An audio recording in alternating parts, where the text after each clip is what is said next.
Bonjour et bienvenue sur MPC Lycée. Dans cette vidéo, je vais vous parler des transformations physiques. Les trois états de la matière sont l'état solide, l'état liquide et l'état gaz. On associe le vocabulaire suivant à chacun de ces états. L'état solide est condensé et ordonné, l'état liquide est condensé et désordonné, et l'état gaz est non condensé et désordonné. Une espèce chimique subit une transformation physique lorsqu'elle passe d'un état de la matière à un autre. La dissolution est également considérée comme une transformation physique, voir chapitre 2.1. Le schéma ci-dessous regroupe le nom de chacun des changements d'état de la matière. Le changement d'état d'un corps pur se fait à température constante pour une pression donnée. Lors d'un changement d'état, il n'y a pas de modification de l'espèce chimique. On peut résumer un changement d'état par une équation de réaction.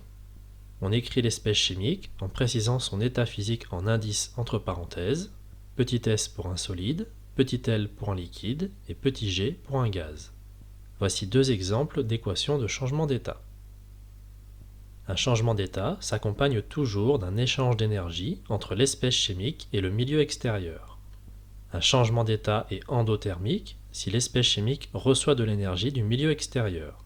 C'est le cas pour la fusion, la vaporisation et la sublimation. Un changement d'état est exothermique si l'espèce chimique libère de l'énergie vers le milieu extérieur. C'est le cas pour la solidification, la liquéfaction et la condensation. L'énergie échangée au cours d'un changement d'état se calcule ainsi.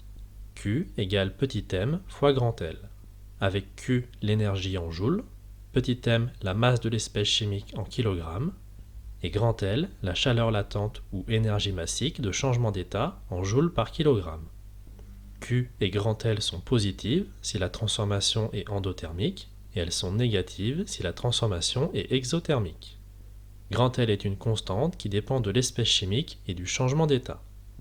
Les chaleurs latentes pour des changements d'état opposés ont des valeurs opposées. Voilà, c'est tout pour cette vidéo. N'hésitez pas à vous abonner, à laisser des commentaires et à poser des questions. À bientôt sur MPC Lycée.